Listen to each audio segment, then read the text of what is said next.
बच्चों, इस प्रीता पहचान क्लासेस में मैं आपका स्वागत करती हूँ, आपका अभिनंदन करती हूँ। तो आज मैं आई हूँ व्याकरण शब्द के साथ, ठीक है। व्याकरण शब्द जो क्रम से हमारा चला आ रहा है, जिसमें हमने 3 विचार आपको बताए थे, परिभाषा बताई थी, फिर व्याकरण बताया और व्याकरण के 3 प्रभाग बताए थे। कौन कौन सा याद है ना आपको? वर्ण विचार, शब्द विचार और तीसरा वाक्य विचार। तो वर्ण विचार हमारा कंप्लीट हो गया था और शब्द विचार में भी शब्दों के जो वर्गीकरण था हमने उसकी चर्चा की। उसी क्रम में उसके फिर पूरी व्याख्या भी मैंने आपको बताई, अलग अलग तरीके से शब्दों का जो वर्गीकरण हुआ था। और अब हम बढ़ रहे हैं किसमें, क्या कहते हैं, प्रयोग के आधार पर जो शब्द के भेद थे, विकारी और अविकारी। नहीं, तो अभी हम किसमें बढ़ रहे हैं?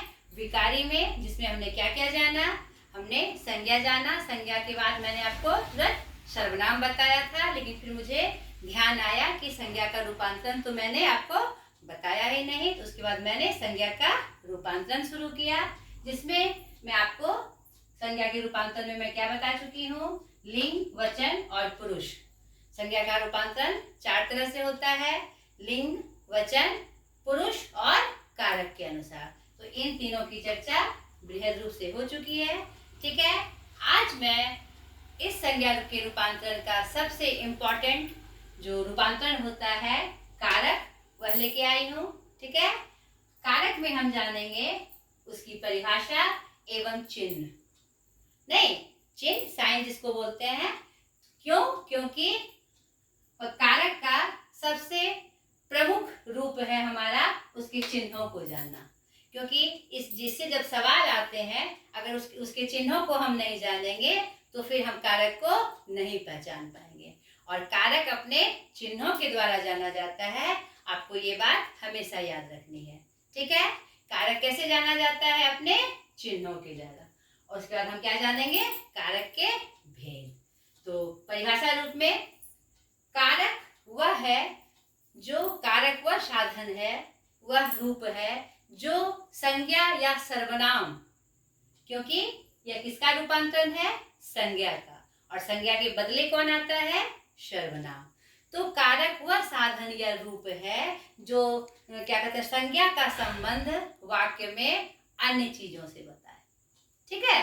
खासकर क्रिया के साथ। खासकर किसके साथ? क्रिया के साथ। तो उसको मैं लिख दूं परिभाषा के रूप में।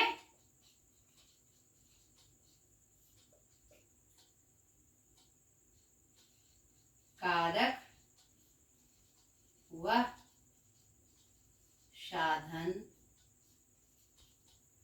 क्रिया से बताए। क्रिया से बताए। क्या बताए? संबंध।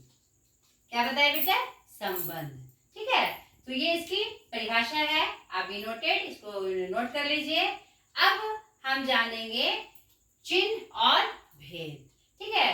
तो कारक के कितने भेद? 8 भेद। कारक के कितने भेद होते हैं बेटा? 8। अब मैं उन 8 भेदों को लिखूंगी और उसके साथ ही उसके चिन्ह को लिखूंगी, साइन को लिखूंगी, जिससे वह कारक पहचाना जाता है। और बताऊंगी कि किसका क्या रोल होता है, कौन सा संबंध कैसे किस रूप में बताता है, ठीक है। तो कारक के कितने भेद? कारक के भेद हमारे 8 हो गए। ध्यान से आप देखिए, मैं चिन्ह भी साथ साथ लिखती जाऊंगी। ये हमारे भेद हो गए। कौन कैसे संबंध बताते हुए अपना रोल निभाता है, अपनी भूमिका निभाता है।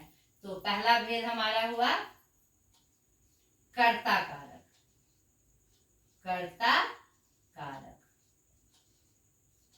दूसरा कर्म कारक। इसमें मैंने कारक नहीं लिख रही हूँ, आप ध्यान से दीजिए इस बात का। इसमें मैंने कारक नहीं लिखा है क्योंकि संबोधन रियल रूप में कारक नहीं है, लेकिन इसका कारक के साथ इसलिए प्रयोग किया जाता है कि यह भी किसी न किसी रूप में संबंध बताता है। और मैंने शुरुआत में कहा कि कारक अपने चिन्हों के साथ जाना जाता है, लेकिन इनका कोई चिन्ह नहीं है, इसका संबोधन शब्द है। इसके क्या है? संबोधन वाले शब्द हैं। अब इनके चिन्हों को जान लीजिए, तब मैं समझाऊंगी फिर आगे आपको। कर्ता ने, इसका चिन्ह ने हुआ, इसका को। शे, संप्रदान के लिए, और कहीं कहीं को। ठीक है, अभी मैं बता रही हूं आपका। इसका भी से, इसका का, की, के, का लड़का के लिए, की लड़की के लिए, के बहुवचन के लिए। अधिकरण का में, पर, और ये जिसके चिन्ह नहीं है, ये इसमें क्या समुद्र वाले शब्द हैं। हे, ओ, अरे, हाय आदि, इसमें एक्सक्लेमेशन मार्क जुड़े रहते हैं। ठीक है, इसमें आवधिक चिन्ह जिसको बोलते हैं वह जुड़े रहते हैं। अब आपको पहले माइंड में सेट क्या करना है, सर्वप्रथम आपको इसी क्रम में इसके नाम याद रखने हैं। ठीक है, क्योंकि आप हिंदी के साथ संस्कृत भी पढ़ते होंगे, तो ऐसे इस क्रम में नाम याद रखने से फिर आपको उसमें भी बहुत सारी सुविधा होगी जब आप शब्द रूप पढ़िएगा। ठीक है, आप पढ़ते भी होंगे, उसके बारे में आपको जानकारी भी होगी। तो इसी क्रम में कारक को बेटा इसी क्रम में याद रखा जाता है। ठीक है, और इसी क्रम में फिर उसके चिन्ह भी याद रखे जाते हैं। अब देखिए क्या क्या होता है ये। कर्ता कारक, कर्ता कारक कौन सा कारक है, जो काम करता है। कर्ता कारक कौन सा कारक है, जो काम करता है, नहीं यानी जो क्रिया करता है। वाक्य में जो क्रिया करेगा वही हमारा क्या होगा, कर्ता होगा। जैसे राम खाता है, जैसे मैंने लिखा राम खाता है, राम खाता है। नहीं, इसमें आप कहिए ने चिन्ह तो आया ही नहीं। इसमें दो बातें आपको याद रखनी है कर्ता के रूप में। ये छिपित रूप में है ने, नहीं राम ने रोटी खाता है, नहीं छिपित रूप में है, शुद्ध नहीं है ये वाक्य, लेकिन ये छुपित रूप में है कि यह ने चिन्ह के साथ आएगा, और जो काम करेगा, जो क्रिया करेगा वह हमारा क्या होगा, कर्ता। दोनों बात आपको याद रखनी है, पहले से मेल खा जाए तो हम समझ जाएंगे वह कौन सा कारक है, कर्ता कारक है। ठीक है, तो इसमें राम क्या है हमारा, कर्ता, क्योंकि वह कौन क्या कर रहा है, क्रिया कर रहा है, काम कर रहा है। दूसरा देखिए कर्म, क्रिया का फल जिस पे पड़े, वाक्य में जो क्रिया हो रही है उसका फल जिस पे पड़े वह मेरा क्या होता है, कर्म कारक। कर्म मतलब कर्म नहीं, जो कहते हैं हम मेरे कर्म अच्छे उसके कर्म बुरे, ये नहीं। क्रिया का फल जिस पे पड़े, कारक की दृष्टि से कर्म, कर्म क्या होता है कि क्रिया का फल जिस पे पड़े, क्रिया का फल जिस पे पड़े। आप शॉर्ट में लिखते भी चले जाइए, क्रिया का फल जिस पर पड़े, जिस पर पड़े। ठीक है, और इसमें जो काम करता है या जो क्रिया करता है, जो काम करता है या क्रिया करता है, क्रिया करता है। ठीक है बेटा, अब देखिए राम खाता है, इसमें कर्म नहीं है, लेकिन जैसे मैं बोलूंगी राम आम खाता है, तो क्रिया का फल किस पे पड़ रहा है, खाने का फल किस पे पड़ रहा है, कौन इसमें समाहित है, तो आम है ना। राम आम खाता है, सीता सोती है, ऐसी नहीं, ये दूसरा वाक्य हो गया, इसमें कर्म नहीं होगा, या अकर्मक वाक्य हो गया आपका। जैसे सीता, तो क्रिया क्या हुई इसमें, बनाना, और बनाने का फल किस पे पड़ रहा है, भोजन पे। जैसे सीता भोजन बनाती है, इसका उदाहरण लिख लीजिए आप, ये मैं थोड़ा सा मिटाती हूँ। इस पे पड़े, जैसे मैंने एक उदाहरण लिखा, राम आम खाता है, आम खाता है, सीता भोजन बनाती है, भोजन बनाती है। अब देखिए इसमें दोनों में कर्म है ना, क्योंकि यहाँ जो खाना बनाया जा रहा है, खाया जो जा रहा है, किसको खाया जा रहा है, आम को खाया जा रहा है। यहाँ जो बनाया जा रहा है किसको बनाया जा रहा है? भोजन बनाया जा रहा है। तो क्रिया का फल जिस पे पड़े वह मेरा क्या, कौन सा कारक? मेरा कर्म कारक। समझ में आया बेटा? मुझे लगता है समझ में आ गया होगा आपको। स्पष्ट है एकदम कारण से। करण, करण कारक क्या है? करण का मतलब होता है कारक में साधन या माध्यम। साधन या माध्यम यानी किसी के साधन से हम जब कोई काम करते हैं तो वह मेरा क्या होता है? करण कारक। और उसमें मेनली आपका से चिन्ह आता है, यानी कि जो भी कारक आएंगे तो उसमें उसका नॉर्मली चिन्ह आएगा ही आएगा। ठीक है, तो यहाँ पर राम को खाता है, यहाँ पर आप कहिएगा तो यहाँ पर तो ये नहीं है। मैंने दो कंडीशन बताए कि क्रिया का फल जिस पे पड़े और को चिन्ह आए। यहाँ पर देखिए छिपित रूप में है, राम आम को खाता है। किसको खाता है? आम को खाता है। सीता भोजन बनाती है। किसको बनाती है? भोजन को बनाती है। समझ में आया बेटा? यहाँ पर माइंड सेट करके रखना है और दोनों कॉन्सेप्ट याद रखना है, क्रिया का फल जिस पे पड़े और को चिन्ह दोनों। इसमें भी आपका से चिन्ह और साधन दोनों पता होना चाहिए। जैसे मैं कलम से लिखती हूँ, मैं कलम से लिखती हूँ, लिखती हूँ। ठीक है, लिखती हूँ हो गया। मैं, या किसी कोई नाम दे दीजिए, मोहन साइकिल से विद्यालय जाता है। मोहन साइकिल से विद्यालय जाता है, विद्यालय जाता है। या मैंने क्या देखा? साधन है। काम करने के लिए हम कोई ना कोई साधन या माध्यम का उपयोग कर रहे हैं और चिन्ह भी हमारा क्या आ गया? से। ठीक है, अब संप्रदान। संप्रदान जिसके लिए, के लिए, यानी कर्ता जिसके लिए काम करता है, जिसके वास्ते काम करता है, क्रिया करता है, वह हमारा क्या होता है? संप्रदान। वास्ते या जिसके लिए, याद रखिएगा बेटा इसको, जिसके लिए। ठीक है, अब यहाँ भी को चिन्ह है। थोड़ा सा मैं आपको यहाँ पर अंतर बता दूं और आप अच्छे से समझने का कोशिश करिएगा। ठीक है, थोड़ा सा और मिटा दूं, थोड़ा सा और देखिए इसमें साधन। अब यहाँ मैं को की चर्चा कर रही थी कि यहाँ भी को आया, यहाँ भी को आया, आया ना। इसमें मेनली के लिए ही चिन्ह आता है, लेकिन कभी कभी को चिन्ह भी आ जाता है। कभी कभी आप वाक्य में देखिएगा कि को चिन्ह आ जाएगा। तो इसमें आपको याद रखना है, को मतलब किसी को कुछ देना। यहाँ पर को है क्रिया का फल जिस पे पड़े। नहीं, यहाँ पर जैसे मैंने उदाहरण लिखा, राम आम खाता है, तो क्रिया का फल जिस पे पड़ा, राम आम को खाता है, ऐसे लिख दीजिए, राम आम को खाता है। यानी जो क्रिया कर रहा है राम, उसका फल जिस पे पड़ा तो वह मेरा कर्म कारक वाला को आया। अब इसका को का उदाहरण देखिए, आप इसका को का उदाहरण देखिए,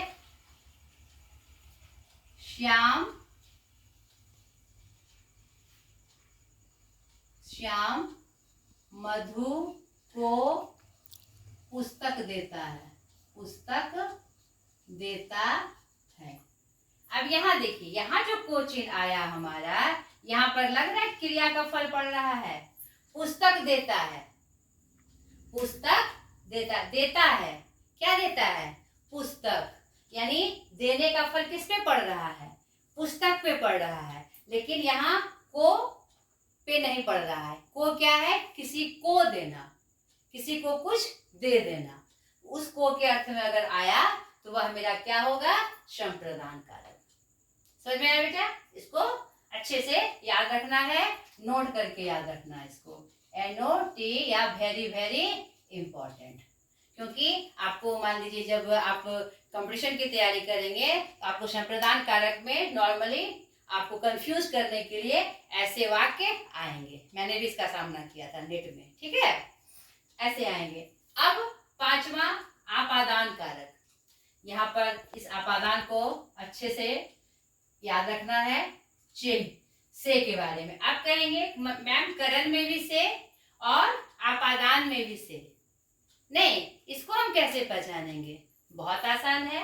करण का जो से आता है वह साधन या माध्यम के रूप में आता है, साधन या माध्यम के रूप में। और ये जो हमारा से आता है, ये जो हमारा से आया जुदाई के रूप में, जुदाई या विलगाव के रूप में, जुदाई या विलगाव के रूप में। यानी जिस वाक्य में जुदाई महसूस हो, विलगाव या अलगाव महसूस हो, विलगाव कह लीजिए, अलगाव कह लीजिए, महसूस हो, तो वह मेरा क्या होता है बेटा? आपादान कारक। जैसे देखिए इसमें तो साइकिल से विद्यालय गया, नहीं, कलम से लिखता हूँ या लिखती हूँ। यहाँ मैंने कहा सूरज विद्यालय से घर गया, सूरज विद्यालय से घर गया, घर गया। क्या हो गया? विद्यालय से उसका अलगाव हो गया, जुदा हो गया। वो पहले विद्यालय में था, लेकिन अब विद्यालय से कहाँ आ गया? घर को आ गया। तो इस अर्थ में अगर आए तो वह मेरा कौन सा कारक होगा? आपादान कारक होगा। और देखिए पेड़ से पत्ते गिरते हैं, पेड़ से पत्ते गिरते हैं, ठीक है। इसमें भी क्या हो रहा है? जुदाई हो रहा है। पेड़ से पत्ते गिर चुके हैं, गिरते हैं यानी पेड़ से अलग हो चुके हैं, जुदा हो चुके हैं। इस अर्थ में जब आएगा तो वह मेरा कौन सा कारक होगा बेटा? आपादान कारक। इसमें एक और महत्वपूर्ण बात मैं आपको बताने जा रही हूँ, उसका भी ध्यान रखिए। बारे में एक और बात है जो कि आप नोट करके लिख लीजिए, VVI करके लिख लीजिए, ठीक है। नोट या VVI। VVI का क्या मतलब होता है बेटा? Very very important. अब देखिए इसका तो काम खत्म है, साधन या माध्यम रहेगा तो से चिन्ह हम लगाएंगे और वो मेरा करण कारक होगा। आपादान कारक में 3 और कंडीशन आते हैं, रक्षा, भय और द्वारा। अब ये क्या है? कोई किसी से किसी की रक्षा करता है तो उसमें भी हमारा से चिन्ह का जनरली प्रयोग होता है। देखिए जैसे उसने शेर से मेरी रक्षा की, उसने शेर से चिन्ह आया। आप कंफ्यूज कर जाएंगे, अरे यहाँ पर तो मैम ने बताया था कि जुदाई होगी या तो साधन होगा, ये शेर से कहाँ से आ गया? शेर में जुदाई कहाँ हो रही है, साधन कहाँ हो रहा है? तो आप ये बात याद रखिएगा कि आपादान कारक में ये 3 कंडीशन भी आते हैं। इस तरह के वाक्य जब अगर आए तो वह हमारा कौन सा कारक होगा? आपादान कारक होगा। भय,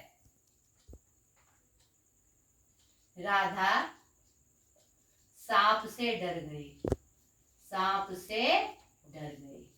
यहाँ भय हो रहा है, यहाँ क्या हो रही है? रक्षा हो रही है। यहाँ क्या हो रहा है? भय हो रहा है।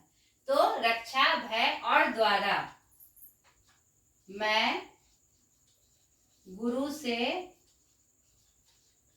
पढ़ता हूँ, पढ़ता हूँ, यानी किसके द्वारा पढ़ता हूँ?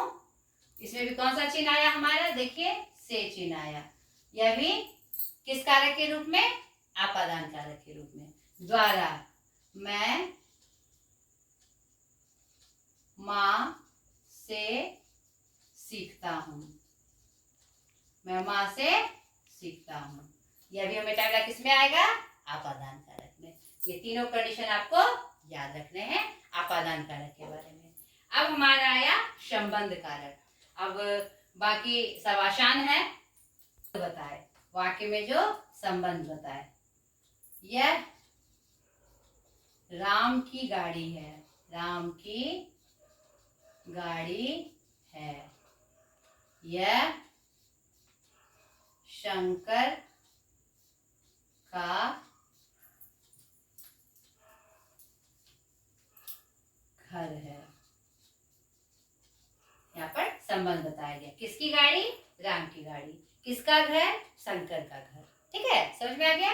इसका चिन्ह क्या होता है? काके की। इसमें विशेष कोई कंडीशन नहीं होते हैं। ठीक है, इसमें कभी कभी क्या संज्ञा के साथ आके स्वतंत्र रूप में आता है, राम का, श्याम का, और कभी कभी सर्वनाम के साथ आता है, इसका, उसका, उनका। ठीक है, तो दोनों रूपों में आपको संबंध ही बताएगा। आपको ध्यान रखना है का के की का। राम का, मोहन का, उसका, इसका, उनका अगर संबंध बताए और काक के रूप में आए तो वह मेरा क्या होता है? संबंध कारक। अब अधिकरण, ध्यान रखिए इसमें। अधिकरण का मतलब क्या होता है बेटा? आधार। अधिकरण का मतलब आधार। वह कारण कारक है जिसमें क्रिया किसी आधार पे हो। जो क्रिया होगी उस पे कोई ना कोई आधार होगा, बेस होगा। जैसे पुस्तक मेज पर रखी है। कहाँ रखी है पुस्तक? मेज पर, यानी मेज उसका क्या है? आधार है। और कौन सा चिन्ह आया? पर। इसमें दो चिन्ह है। दोनों चिन्ह का, आप दोनों चिन्ह के साथ ये कारक प्रयोग किया जाता है, आता है। अब दूध में मक्खन है। आधार आया? आधार है ना? किसमें मक्खन है? दूध में। आधार क्या है हमारा? दूध। आधार क्या हुआ हमारा? दूध। तो अधिकरण कारक वह कारण है जिसमें क्रिया या कोई भी वस्तु के नीचे क्या हो? उसका आधार हो, आधार में प्रस्तुत हो, और उसका चिन्ह क्या है हमारा? में और पर। अब आपका लास्ट बच गया संबोधन, जिसके बारे में मैंने शुरू में बताया। यह कारक विशेष रूप से नहीं है क्योंकि इसमें कोई चिन्ह नहीं है, लेकिन भेद में इसके 8 की गणना की जाती है। 8वां कारक हमारा क्या हुआ? संबोधन। संबोधन कारक नहीं, संबोधन। तो जिस वॉइस से या जिन शब्दों के द्वारा किसी को संबोधित किया जाए या चेताया जाए। नहीं अरे देखो वहां कुछ है, इसको क्या कहते हैं? चेताना नहीं, यानी सावधान करना, सावधान किया जाए। चेताना मतलब सावधान करना। या किसी शब्द को लेकर पुकारा जाए, ए राम इधर आओ। अरे रे रे रे, कहाँ जा रहे हो? हुर्रे, मैच जीत लिया। हाय, यह क्या हो गया? तो यह जो शब्द है अरे, हे, हो, अरे, जो पुकारने के लिए हम संबोधित करते हैं या सावधान करते हैं या चेताते हैं, तो वह हमारा क्या होता है? संबोधन कारक। समझ में आया बेटा? आशा करती हूँ कारक आपको बहुत अच्छे से समझ में आया होगा। आज हमारे शब्द विचार का जो प्रयोग की दृष्टि से चल रहा है, हमारा संज्ञा पूरी तरह से समाप्त हो गया। संज्ञा और संज्ञा का रूपांतरण मुख्य था इसमें, जो कि पूरी तरह से समाप्त हो गया। सर्वनाम की भी चर्चा मैंने कर दी है। अब तीसरा जो क्रम से हम व्याकरण सत्र में आते हैं, तीसरा हमारा अब कौन सा आएगा? क्रिया। नहीं, संज्ञा हो गया, सर्वनाम हो गया, या क्रिया या विशेषण। तो मैं क्रिया लेकर अगले वीडियो में आपके सामने उपस्थित होंगी। आज तक के लिए इतना ही। बाय।